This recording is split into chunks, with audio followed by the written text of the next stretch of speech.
નમસ્તે વિદ્યાર્થી મિત્રો, શ્રી જ્ઞાન મંજરી મોડર્ન સ્કૂલ સિહોરની ઈ લર્નિંગ યુટ્યુબ ચેનલમાં આપનું સ્વાગત છે।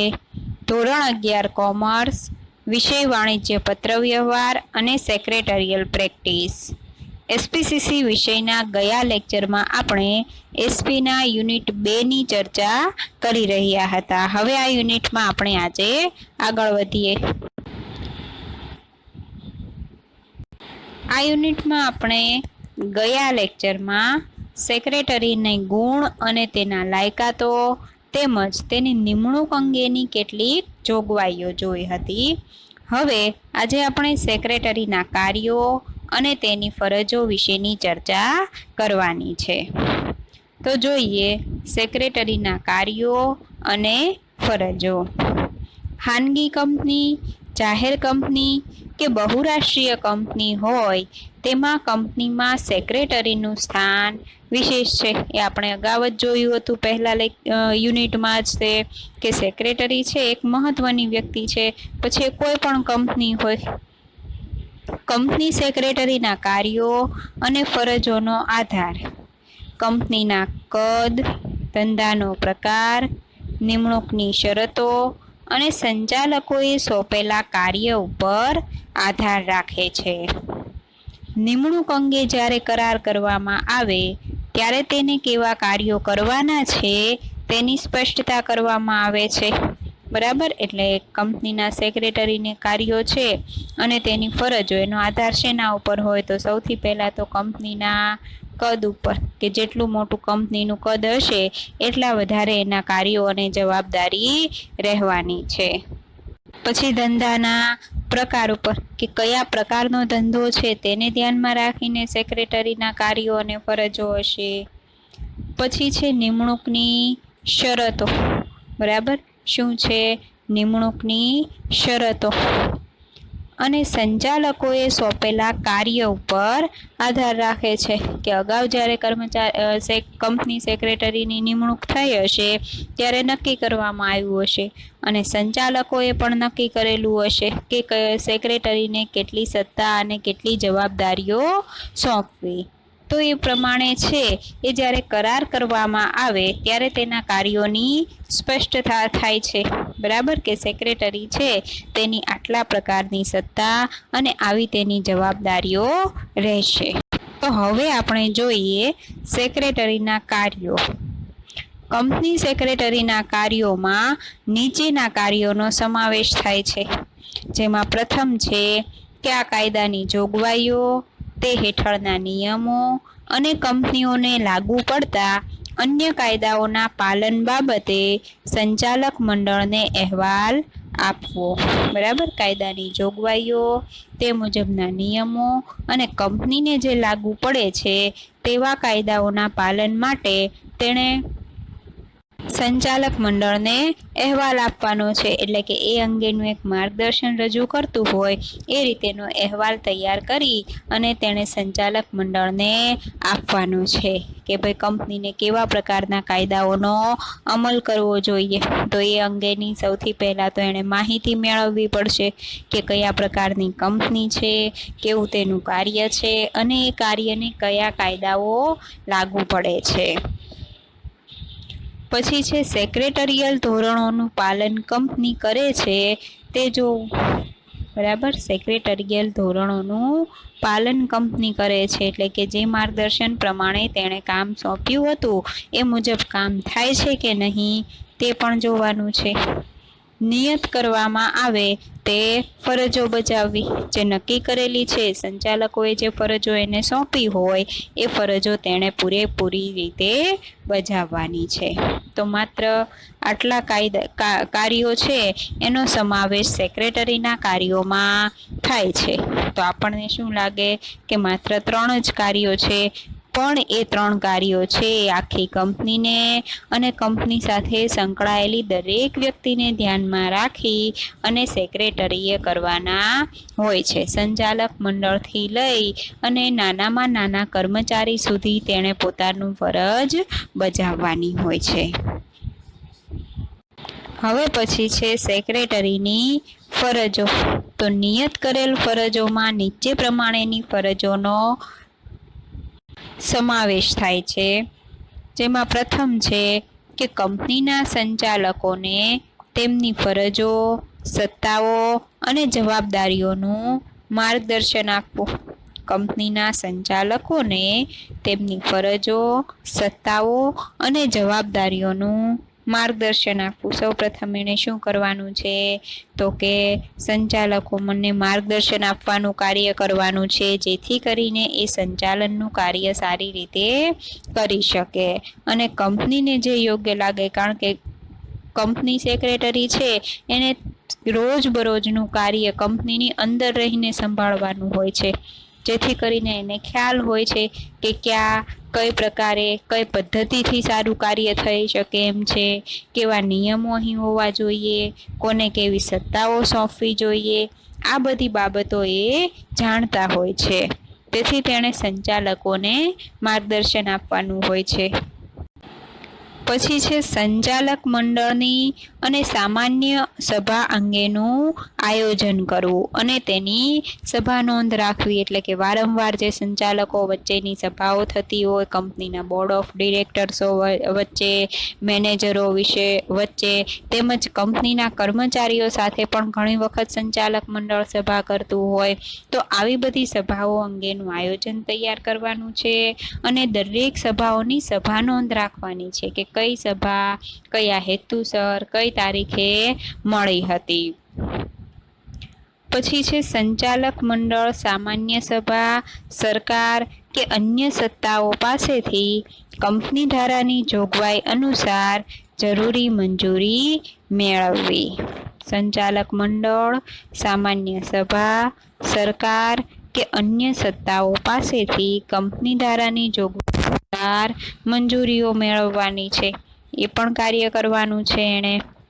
પછી કંપની ધારા મુજબ અન્ય ફરજો બજાવવી અને તે માટે જુદા જુદા સત્તા મંડળો સમક્ષ રજૂઆત કરવી. બરાબર, સારી ફરજો નિભાવવાની છે, કંપની ધારા મુજબ અન્ય ફરજો બજાવવાની છે કે એણે કંપનીના સંચાલનનું તો કાર્ય કરવાનું છે, પણ સાથે સાથે કંપનીને જરૂરી બીજી કોઈ સેવાઓ હોય તો એ પણ પૂરી પાડવાની છે. દાખલા તરીકે શેર બહાર પાડવા, તો એ માટે એણે માન્ય શેર બજારની મંજૂરી મેળવવી, કાયદાની મંજૂરી મેળવવી, આ બધા કાર્યો પણ તેણે કરવાના હોય છે. પછી છે કંપનીના ધંધા માટે સંચાલક મંડળને જરૂરી મદદ કરવી. કંપનીના ધંધા માટે કરવાની હોય છે, તેને જરૂરી ફરજો બજાવવાની હોય છે, સંચાલકોને યોગ્ય માર્ગદર્શન આપવાનું હોય છે. કંપનીના સંચાલક મંડળને કંપનીના સુશાસન અને શ્રેષ્ઠ કાર્યપ્રણાલી અંગે મદદ અને માર્ગદર્શન આપવું. સારી રીતે કંપનીનું સંચાલન થાય, સારા નિયમો ઘડાય, કંપનીના સંચાલકને અને તેના કર્મચારીઓને બંનેને ફાયદો થાય, દરેક કર્મચારીને કામ કરવામાં મજા આવે, ઉત્સાહ આવે, એ રીતનું માર્ગદર્શન તેણે આપવાનું છે. કંપની ધારામાં અથવા નિયમોમાં જણાવેલ અન્ય ફરજો અદા કરવી અને અગાઉ જ્યારે એની નિમણૂક થઈ હોય તે સમયે જે નિયમો નક્કી કર્યા હોય એ નિયમો પ્રમાણે તેણે પોતાની ફરજો નિભાવવાની છે. સંચાલક મંડળ દ્વારા વખતો વખત સોંપવામાં આવતી અન્ય ફરજો અદા કરવી. બરાબર, સંચાલક મંડળ દ્વારા વખતો વખત, એટલે કે જો બીજું કોઈ કામ છે કે જે અગાઉ નક્કી નથી થયું. હવે પછી છે સેક્રેટરીની સત્તાઓ, મર્યાદાઓ અને તેની જવાબદારીઓ. તેમાં સૌપ્રથમ જોઈએ સેક્રેટરીની સત્તાઓ. કંપની ધારામાં સેક્રેટરીને સ્પષ્ટ રીતે કોઈ સત્તા આપવામાં આવતી નથી, પરંતુ નિયમન પત્રમાં આ અંગેની જોગવાઈ કરવામાં આવે છે અને જો આમાં કોઈ ઉલ્લેખ ન હોય તો સંચાલક મંડળમાં આ અંગેનો ઠરાવ પસાર કરવાનો હોય છે. સેક્રેટરીની સત્તાઓ નીચે મુજબ વર્ણવી શકાય. બરાબર, કે અગાઉ છે એને નિયમન પત્રમાં એ અંગેની જોગવાઈ કરવામાં આવે છે, કંપની ધારામાં એ માટે કોઈ સત્તા આપવામાં આવેલી નથી, પણ નિયમન પત્રમાં કે કંપની પોતાની રીતે જો કોઈ સત્તા આપવા ઈચ્છે છે તો એના નિયમન પત્રમાં છે એનો ઉલ્લેખ થાય, અને જો એમાં કોઈ ઉલ્લેખ ન હોય તો સંચાલક મંડળમાં છે એ આ અંગેનો ઠરાવ કરવાનો હોય છે કે ભાઈ સેક્રેટરીને કઈ પ્રકારની સત્તાઓ સોંપવી. કંપની રજિસ્ટ્રાર સમક્ષ સ્થાપનાનું પ્રમાણપત્ર અને ધંધો શરૂ કરવાનું પ્રમાણપત્ર મેળવવા માટે નક્કી કરેલા દસ્તાવેજોની નોંધણી કરાવવાની સત્તા. બરાબર.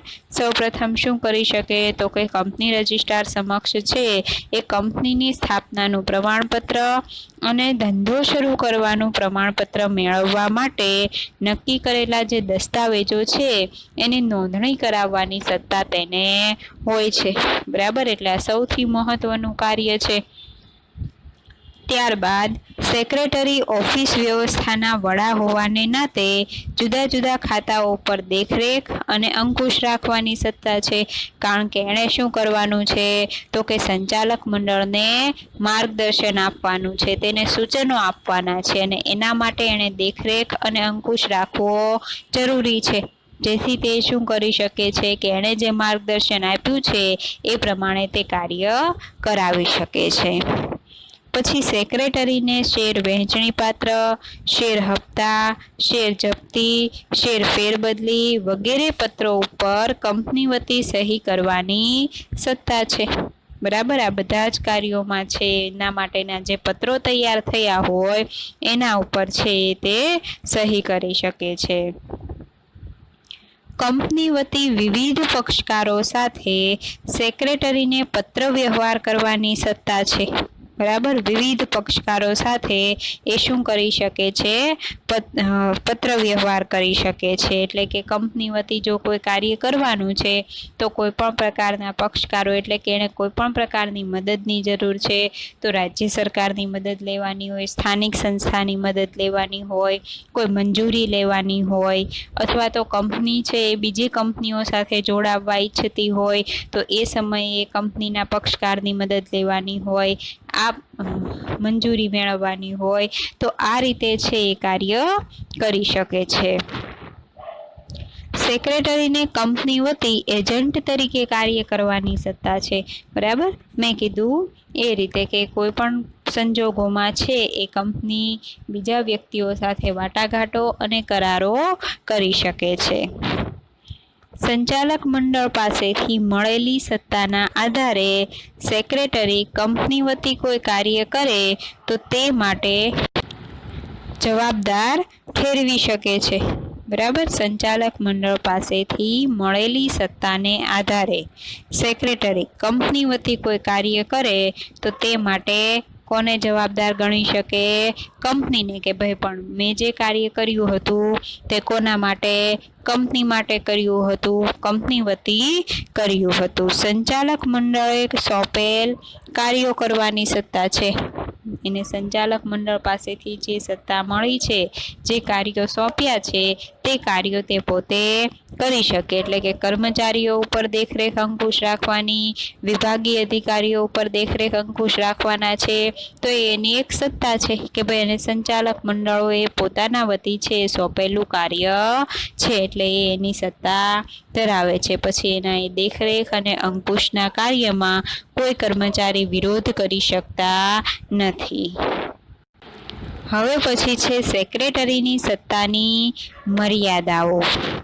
જો સંચાલક મંડળે સત્તા ન આપી હોય તો તે પોતાની ઈચ્છા મુજબ સભા બોલાવી શકતો નથી. એને એક વડા તરીકેનું સ્થાન તો આપ્યું છે, સત્તા તો આપી છે, પણ એ કોઈ પણ સંચાલક મંડળને, સંચાલકના કોઈ સભ્યને પૂછ્યા વગર કોઈ કાર્ય કરી શકતો નથી, કોઈ સભા બોલાવી શકતો નથી. એને જો મંજૂરી મળી હોય, એને નિયમન પત્રમાં ઉલ્લેખ થયો હોય અને જો એને સત્તા આપી હોય તો જ તે કાર્ય કરી શકે.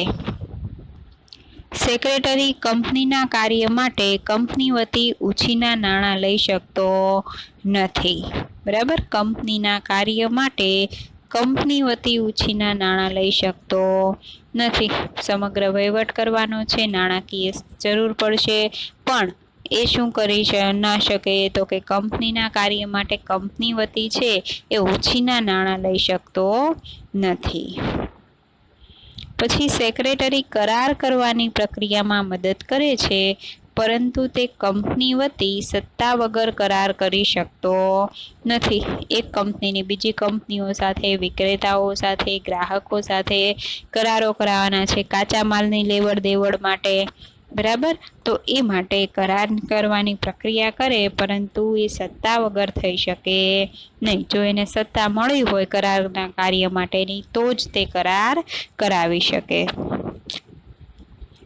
પછી છે નીતિ વિષયક કોઈ નિર્ણય સેક્રેટરી લઈ શકતો નથી.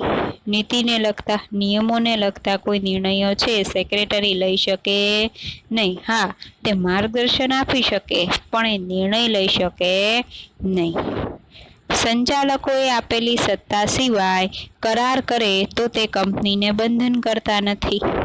બરાબર? સંચાલકોએ તેને જે સત્તા આપી છે તેના સિવાયના જો તે કરારો કરશે તો એ કંપનીને માન્ય ગણાશે નહીં. કંપનીને એની કોઈ અસરો કે એનું કોઈ છે એ લાગુ પડે એવી બાબતો નથી રહેતી.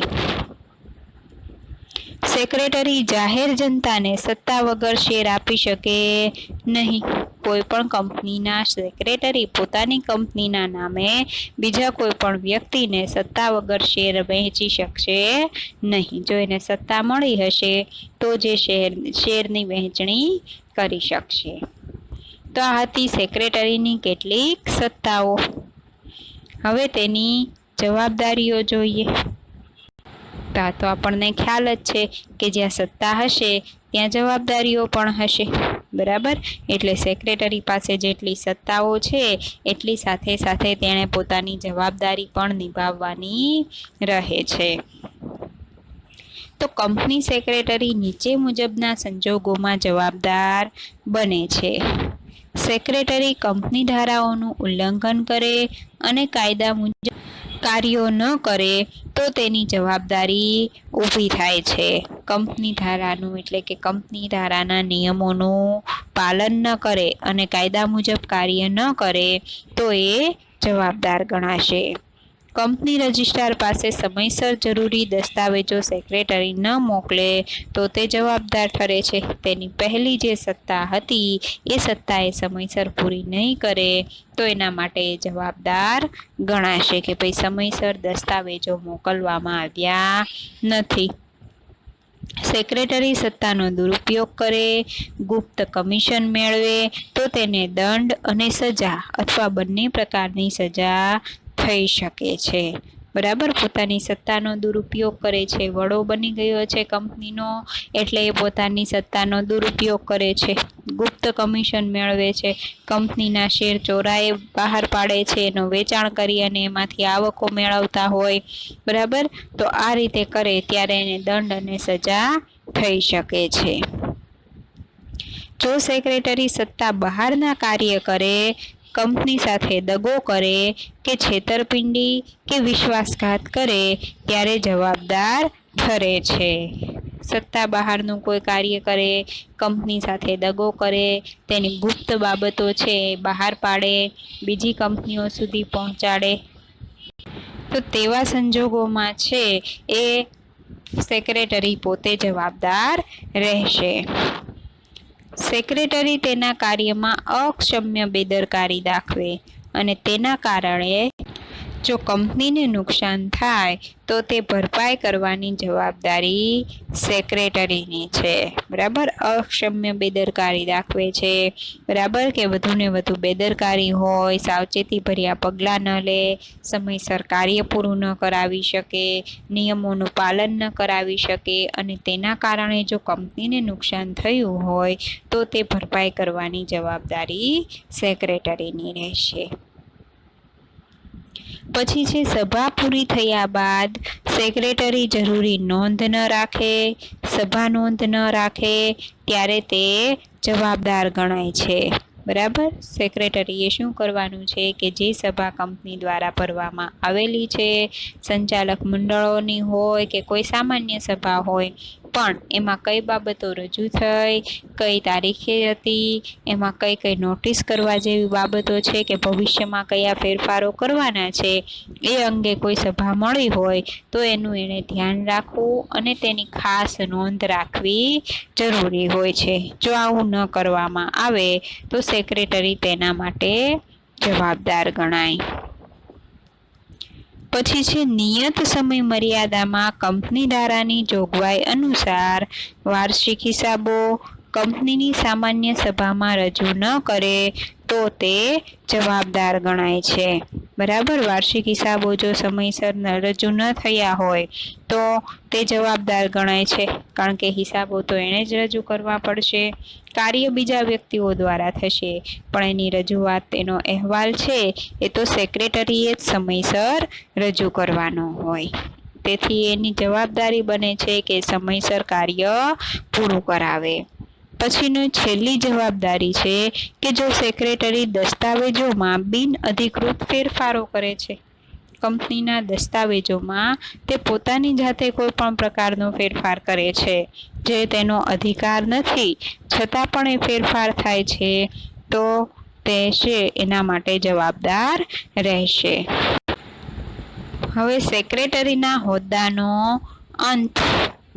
સેક્રેટરીની નિમણૂક સંચાલક મંડળની સભામાં ઠરાવ પસાર કરીને કરાર દ્વારા કરવામાં આવે છે. તેના હોદ્દાનો અંત આમ તો કરારની શરતો મુજબ થાય છે.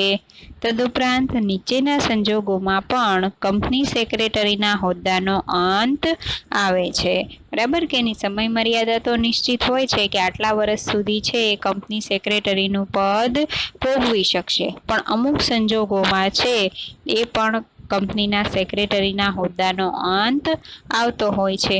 તો જોઈએ કે કેવા કેવા સંજોગોમાં છે સેક્રેટરીના પદનો છે એ અંત આવે છે. તો સેક્રેટરીનું અવસાન થાય ત્યારે, બરાબર, જ્યારે કોઈ વ્યક્તિ કંપની સેક્રેટરી તરીકેની ફરજ બજાવે છે અને એનું અચાનક અવસાન થતું હોય તો તેવા સંજોગોમાં છે એ તેના હોદ્દાનો અંત આવે છે.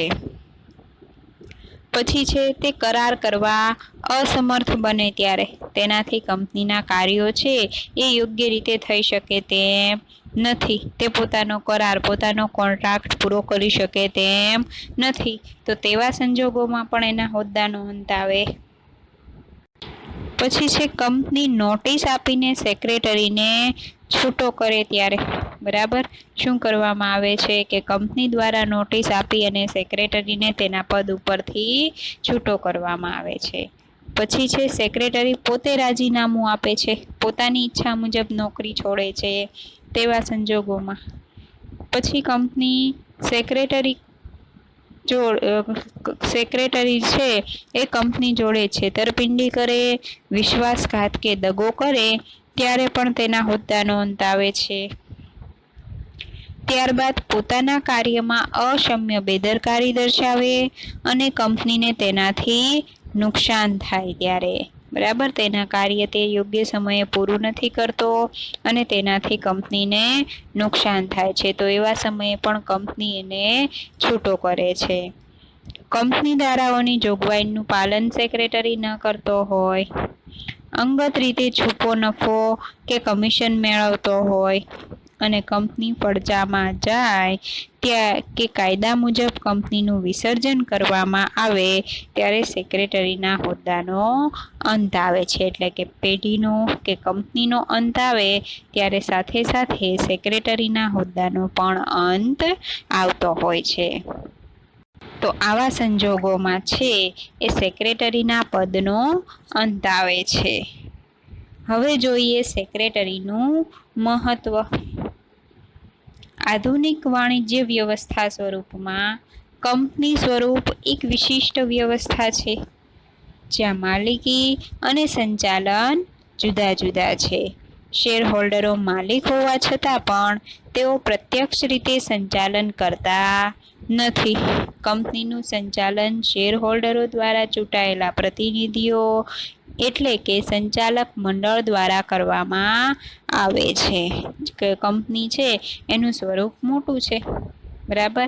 એના કારણે ત્યાં ઘણી બધી જવાબદારીઓ હશે, ઘણા કાર્યો હશે અને કોઈ એક વ્યક્તિ દ્વારા કાર્ય થવાનું નથી.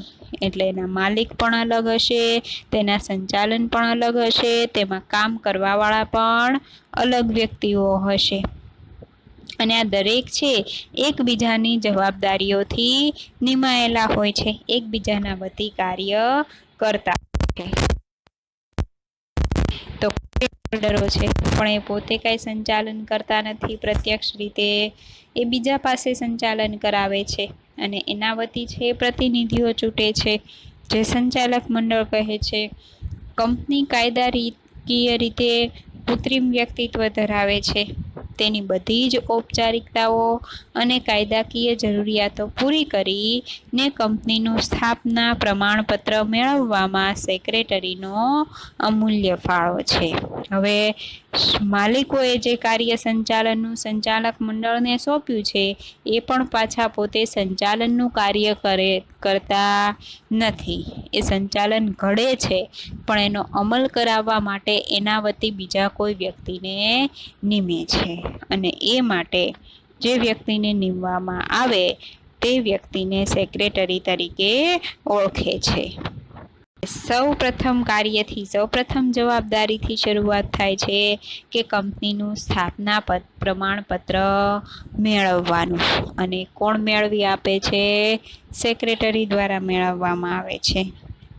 વિવિધ કાયદાઓના જ્ઞાતા તરીકે ટેકનિકલ બાબતોમાં જ્ઞાન હોવાના કારણે અને અનુભવના આધારે સંચાલકો માટે શ્રેષ્ઠ મિત્ર અને માર્ગદર્શક બની શકે છે. આપણે ઉપર જે સેક્રેટરીની લાયકાતો જોઈ હતી, એના ગુણો જોયા હતા, એમાં બધી જ બાબતોનો સમાવેશ થઈ ગયો હતો કે સેક્રેટરી છે એ અલગ અલગ પ્રકારના ગુણો પણ ધરાવતો હોય, જ્ઞાન ધરાવતો હોય અને જુદી જુદી લાયકાતો ધરાવતો હોય છે અને એ વસ્તુઓના આધારે છે એ સંચાલકો માટે એક સારો મિત્ર અને એક માર્ગદર્શક બને છે.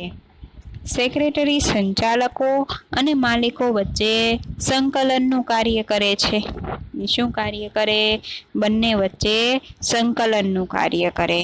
તે શેર હોલ્ડરોની સભા બોલાવે છે, સભા નોંધ રાખે છે, પત્ર વ્યવહાર દ્વારા જરૂરી માહિતી શેર હોલ્ડરને પૂરી પાડે છે. કંપની વતી શેર ફેરબદલી, હકના શેર, બોનસ શેર અંગેની તમામ કાર્યવાહી સેક્રેટરી કરે છે. એક જોતા આપણે એમ કહી શકીએ કે કંપનીને ચલાવવા માટે જે મહત્વના કાર્યો છે એ દરેક કાર્યો કંપની સેક્રેટરી દ્વારા કરવામાં આવે છે. સેક્રેટરી ધંધાના વિભિન્ન પક્ષકારો સાથે સંબંધ રાખીને સંપર્ક અધિકારીનું કાર્ય કરે છે. સેક્રેટરી કાર્યક્ષમ વહીવટ દ્વારા કંપનીની પ્રતિષ્ઠામાં વધારો કરે છે. કર્મચારીઓમાં નેતૃત્વ પૂરું પાડી તેમનામાં ઉત્સાહવર્ધન કરી શિસ્તનું પાલન કરાવે છે. એટલે આપણે અગાઉ એના ગુણમાં જોયું હતું કે કેવો હોવો જોઈએ, તો કે કાર્ય કરવામાં ઉત્સાહી હોવો જોઈએ. જો એ પોતે ઉત્સાહી હશે કામ કરવામાં તો એ કર્મચારીઓમાં પણ ઉત્સાહ જગાડી શકશે અને સમયસર કાર્ય પૂરું કરાવી શકશે. કર્મચારીઓના કાર્યોનું વિભાગીકરણ કરી સંકલન સાધી નક્કી કરેલા ઉદ્દેશો પૂરા કરવા માટે સતત પ્રયત્નશીલ રહે છે. તેના કાર્યોનું વિભાગીકરણ કરે છે, જુદા જુદા વિભાગોમાં જુદી જુદી લાયકાતો ધરાવતા વ્યક્તિઓની નિમણૂક કરે છે અને એ મુજબ એને નક્કી કરેલા ધ્યેયો પૂરા પાડવા માટે પ્રયત્નશીલ રાખે છે. સેક્રેટરીએ રજિસ્ટ્રાર પાસે સમયાંતરે વિવિધ પ્રકારના પત્રકો, નિવેદનો, દસ્તાવેજો અને અન્ય માહિતીઓ પૂરી પાડવાની અને નોંધાવવાની હોય છે. સંચાલકોને નીતિ ઘડતરમાં મદદ કરી કંપનીની પ્રગતિના શિખરે લઈ જાય છે અને પોતાની કાર્યદક્ષતા પુરવાર કરે છે. સંચાલકોને માર્ગદર્શન આપે છે અને એના દ્વારા કંપનીનું કાર્ય સિદ્ધ થાય છે. આમ સેક્રેટરીનું સ્થાન સંચાલકો, કંપની, કર્મચારીઓ, શેર હોલ્ડરો, લેણદારો, સરકારી વિભાગો, કંપની રજિસ્ટ્રાર વગેરે માટે અગત્યનું છે. કંપનીના વિકાસમાં સેક્રેટરીનો બહુમૂલ્ય ફાળો છે. કંપનીઓનો વિકાસ એટલે ઉત્પાદનમાં વધારો, વેચાણમાં વધારો, રોજગારીનું સર્જન. આમ દેશના વિકાસમાં પરોક્ષ રીતે સેક્રેટરી પોતાનો અમૂલ્ય ફાળો આપે છે. બરાબર, એટલે કે દરેક વ્યક્તિઓ માટે છે એ સેક્રેટરી મહત્વના છે અને એના દ્વારા જ કંપનીના વિકાસ થાય છે અને એના આધારે ઉત્પાદનમાં વધારો અને વેચાણમાં પણ વધારો થાય છે, જેથી નવી રોજગારીઓનું સર્જન થાય છે. એટલે દેશના વિકાસમાં પણ પરોક્ષ રીતે ફાળો આપતા હોય તેવું કહી શકાય છે. તો આ હતું કંપની સેક્રેટરીનું મહત્વ. આ યુનિટ છે એ આપણું અહીંયા પૂરું થાય છે. ખૂબ જ અગત્યનું અને ખૂબ જ મહત્વનું યુનિટ છે.